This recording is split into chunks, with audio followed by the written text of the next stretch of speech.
Hey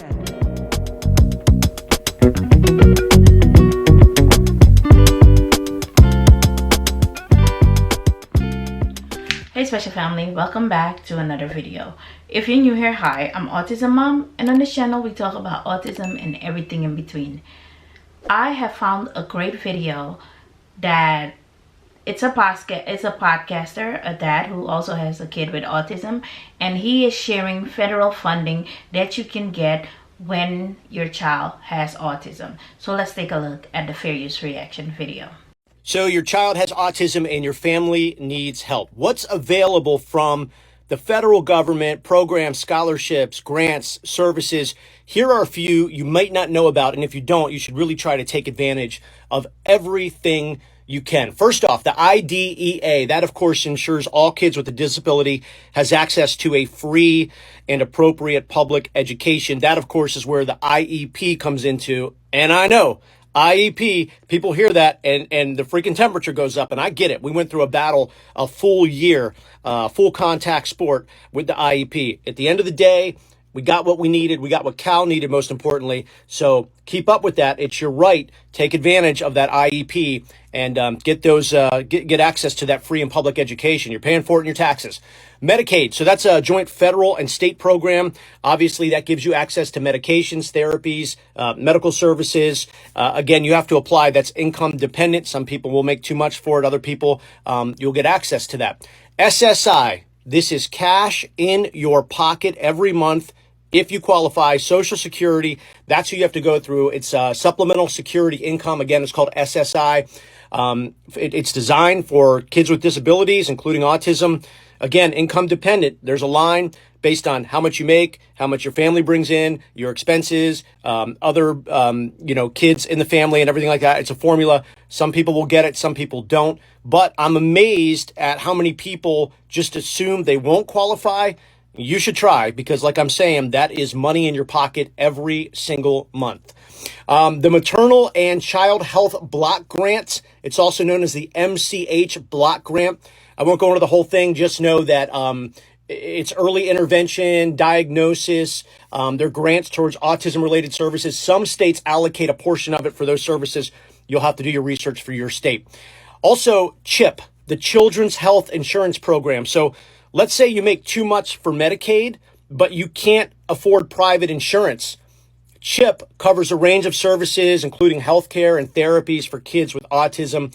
It's a federal partnership, so you'll have to, again, reach out to your state, and then they'll give you information on CHIP, Children's Health Insurance Program. Those are just a few. A lot of people don't know about it, especially if you're new to autism, having a child diagnosed like I was a couple of years ago. It's a learning process, and this stuff changes day to day, week to week, month to month. You kind of got to stay up on it.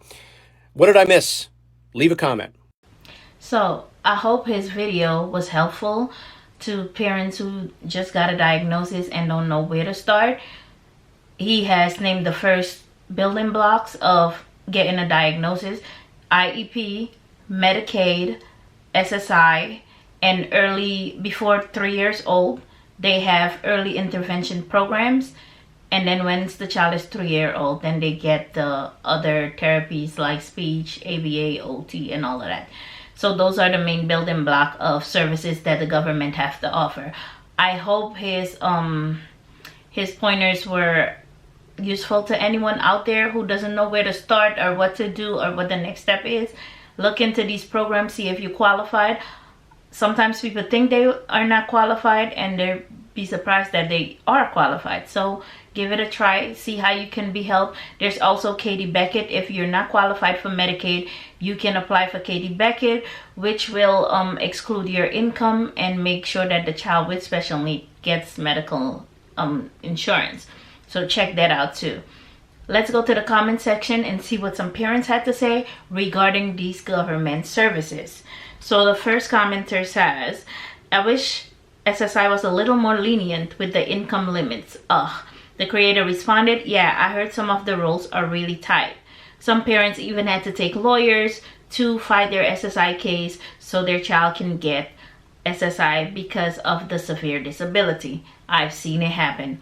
Next commenter says, for Medicaid, for us, the diagnosing doctor wrote an income waiver That's the Katie Beckett that I'm talking about, so that we can get Medicaid no matter how much we make. Though I thought I shared that. Creator responded, great share, thanks.